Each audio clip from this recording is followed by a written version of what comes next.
सबको लगता है कि नेपाल के प्रधानमंत्री बालेन शाह नेपाल के लिए बहुत अच्छा काम कर रहे हैं, लेकिन दोस्तों सबसे बड़ी चौंकाने वाली बात यह है कि आखिर नेपाल के ही जो बालेन शाह हैं, उनके जो समर्थक हैं, जो उनके मंत्री हैं, आखिर इस्तीफा क्यों दे रहे हैं। और सबसे बड़ा सवाल उठता है कि आखिर जो है एक बार विरोध प्रदर्शन सड़कों पर क्यों देखने को मिल रहा है बालेन शाह के खिलाफ, और सरकार ने इस प्रकार के क्या क्या दावे किए हैं जो यह दर्शाता है कि भारत विरोधी कदम किस प्रकार से बालेन शाह द्वारा उठाया जा रहा है। आइए देखते हैं कि आखिर पूरा मामला क्या है, लेकिन उससे पहले जान लेते हैं कि आखिर बालेन शाह हैं कौन, ताकि आप इस डिटेल को और ज्यादा अच्छे से समझ पाएं। जैसा कि शायद आपको पता होगा कि नेपाल के जो प्रधानमंत्री नए बने हैं, 47वें प्रधानमंत्री जो बने हैं, वह जो है 27 मार्च 2026 को प्रधानमंत्री के रूप में शपथ लिए थे। और उन्होंने अपनी शिक्षा खुद भारत में मतलब पढ़ाई रहकर किया था। उन्होंने जो Visvesvaraya national institute of technology है, वहां से जो है अपना एमटेक का डिग्री जो है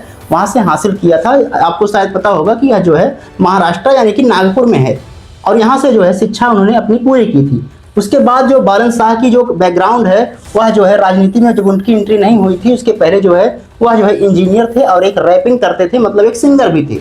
इसके अलावा 2022 में उन्हें जो है काठमांडू के मेयर पद का जो है चुनाव लड़ते हैं और उसमें जो है उन्हें जीत मिल जाती है। और वह जो है 2025 में खुद अपनी जो है स्वतंत्र पार्टी मतलब एक बनाते हैं, और 27 मार्च 2026 को नेपाल के 47वें प्रधानमंत्री के रूप में जो है वहां पर चुने जाते हैं, ताकि क्योंकि उनकी पार्टी जो है वहां पर बढ़त हासिल करती है, एक अच्छी खासी जीत हासिल करती है। और नेपाल में एक स्थिर सरकार उनके द्वारा जो है बनाया जाता है, क्योंकि आप सभी को पता होगा कि किस तरीके से नेपाल की सड़कों पर कई सालों से विरोध प्रदर्शन तेजी से देखने को मिल रहा था, और इसीलिए वहां पर लगातार सरकार के खिलाफ विरोध प्रदर्शन भी देखने को मिला था। अब सवाल यह है कि आखिर उनके खिलाफ इतनी ज्यादा सड़कों पर विरोध प्रदर्शन क्यों देखने को मिल रहा है। लेकिन आइए उससे पहले जान लेते हैं कि आखिर उनके द्वारा कौन कौन से अच्छे काम किए जा रहे हैं, जिससे उनकी जो तारीफ है दुनिया भर में की जा रही है। जैसा कि दोस्तों शायद अभी तक आपको पता चल गया होगा कि जो विश्वविद्यालय थे, जो स्कूल थे, वहां पर जो राजनीति होती थी, छात्र राजनीति, उसको जो है नेपाल की सरकार ने मतलब बालेन्द्र शाह ने उसको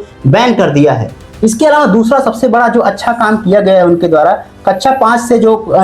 कक्षा 5 तक की पढ़ाई करते थे जो भी छात्र, जो भी बच्चे, उनको अब एग्जाम नहीं देना पड़ेगा और उनको बिना एग्जाम के ही पास कर दिया जाएगा। तो सवाल है कि आखिर भाई साहब इस प्रकार का कदम क्यों उठाया गया है। तो बालेन शाह का यह कहना था कि ताकि उनके ऊपर जो तनाव था, जो दबाव था, जो स्ट्रेस रहता था, ताकि उनको जो है ना हो पाए और उनका जो शारीरिक विकास, मानसिक विकास अच्छी तरीके से हो पाए, ताकि नेपाल में एक अच्छे तरीके से डेवलपमेंट आने वाले समय में जो नेपाल का भविष्य है वह जो है तैयार हो सके। इसके अलावा नेपाल की सरकार द्वारा सबसे बड़ा कदम यह उठाया गया था, जो भी ऑक्सफोर्ड के नाम पे जो यूनिवर्सिटी थी, जो कॉलेज थे, जो स्कूल थे, चाहे वह पेंटागन के नाम पे हो, चाहे वह सेंट जेवियर्स के नाम पे हो, तो इन सभी का नाम चेंज करके हिंदी नाम रखने का जो है आदेश बालेन शाह के द्वारा दिया गया था। बहरहाल आइए देखते हैं कि आखिर जो है स्वास्थ्य के क्षेत्र में या फिर भ्रष्टाचार के जो क्षेत्र हैं वहां पर, तो किस तरीके से वहां पर जो है कदम उठाया गया था बालेन शाह के द्वारा।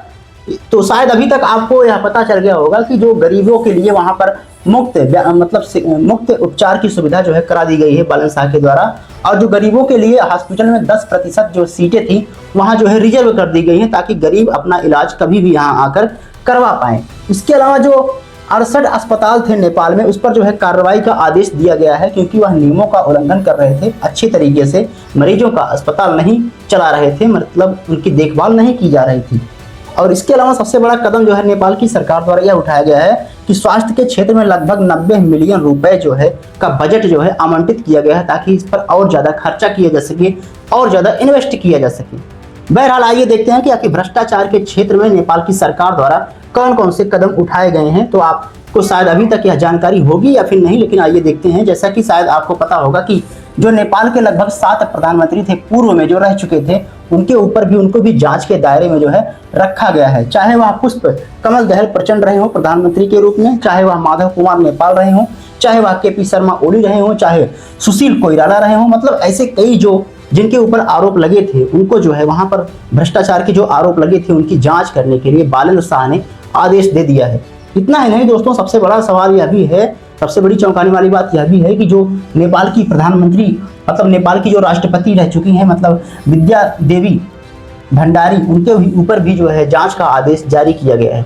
और जो 2006 से पहले जो भी प्रधानमंत्री हो या फिर राष्ट्रपति हो, तो उनके ऊपर जो भ्रष्टाचार का आरोप लगा था, उन सभी की जांच करने के लिए जितने भी प्रधानमंत्री 2006 के बाद बने हैं उन सभी के ऊपर जो है जांच का आदेश बालेंद्र शाह द्वारा लिया गया है। बहरहाल आइए देखते हैं कि आखिर वह कौन कौन से काम हैं जिसकी वजह से जो है नेपाल में बहुत ज़्यादा प्रोटेस्ट देखने को मिल रहा है बालेंद्र शाह के खिलाफ, और सड़कों पर काफ़ी ज़्यादा विरोध प्रदर्शन देखने को मिल रहा है। और समझते हैं कि आखिर जो नेपाल के जो बालेंद्र शाह हैं उनके ही जो कैबिनेट मिनिस्टर हैं, उनके ही जो मंत्री हैं, आखिर इस्तीफा क्यों दे रहे हैं। तो यह दोस्तों सबसे जो है चौंकाने वाली बात यह है कि नेपाल के जो भी उनके मिनिस्टर थे, चाहे वह जो है सुदंग गुरंद रहे हों, चाहे वह जो है ऐसे कई मंत्री हैं जो सरकार में काम कर रहे थे, चाहे सामाजिक सुरक्षा मंत्री रहे हों दीपक कुमार, ऐसे जो कई मंत्री हैं उन्होंने जो है अपना इस्तीफा सौंप दिया कि भाई साहब अब हम आपके साथ काम नहीं कर पाएंगे। तो सवाल यह उठता है कि आखिर इन सभी नेताओं को जो इस्तीफा दिया गया है, मतलब इनके द्वारा इस प्रकार का कदम क्यों उठाया गया है। जब इतना अच्छा काम जो है बालेंद्र सरकार कर रही है तो ऐसा जो है इस्तीफा देना एक अपने आप में सोचने वाली बात है। आइए समझते हैं कि आखिर पूरा मामला क्या था, ऐसे कदम जो है क्यों उठाए जा रहे हैं। तो सबसे बड़ा जो है यह है कि जो भी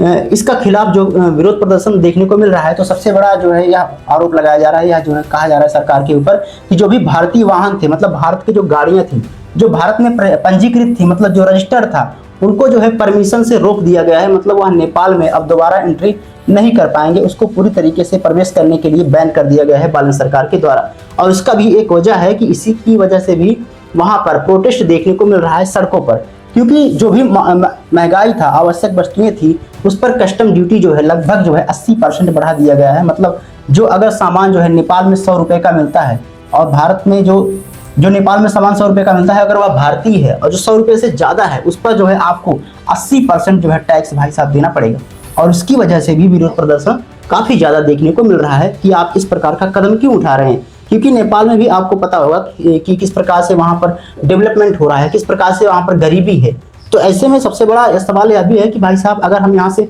सामान बंद कर देंगे, आप टैक्स बढ़ा देंगे, तो हम सामान कहाँ से लाएंगे,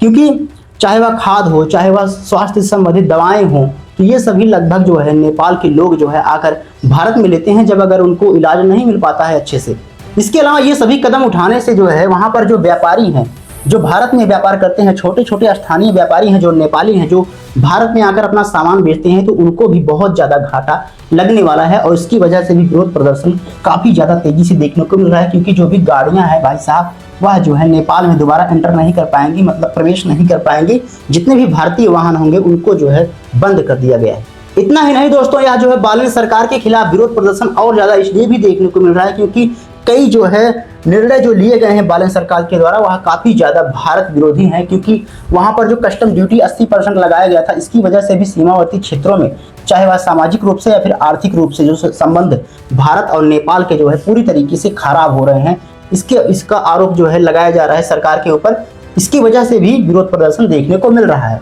इसके अलावा सबसे बड़ी बात यह है कि जब कई सारी फिल्में जो है भारत की बैन कर दी गई थी, तो नेपाल की जो सरकार वर्तमान में बालेंद्र शाह है, तो उन्होंने कहा था कि भाई साहब जो है सुप्रीम कोर्ट जो नेपाल का है वह है भारत का गुलाम है। तो आप इस बात से अंदाजा लगा सकते हैं कि कितना ज़्यादा इनकी मानसिकता भारत के प्रति जो है कितना ज़्यादा नकारात्मक है। इसके अलावा एक मैप जारी किया गया था, इसमें जो है ग्रेटर नेपाल का ख्वाब इन्होंने देखा था। मतलब जो बालेंद्र सरकार है उनका कहना था कि हम आने वाले समय में ग्रेटर नेपाल बनाएंगे भाई साहब। उसमें कुछ हिस्से जो है उत्तर प्रदेश के भी हैं, कुछ हिस्से बिहार के भी हैं, कुछ हिस्से जो है पश्चिम बंगाल के भी हैं। तो ऐसे ऐसे हिस्से चाहे वह बिहार के रहे हों, तो ऐसे कई सारे हिस्से हैं जिसको जो है इस मैप में दिखाया गया है। जैसा कि आप देख सकते हैं कि किस तरीके से इन्होंने एक फोटो जो है पोस्ट किया था, काफ़ी ज़्यादा वायरल भी हुआ था।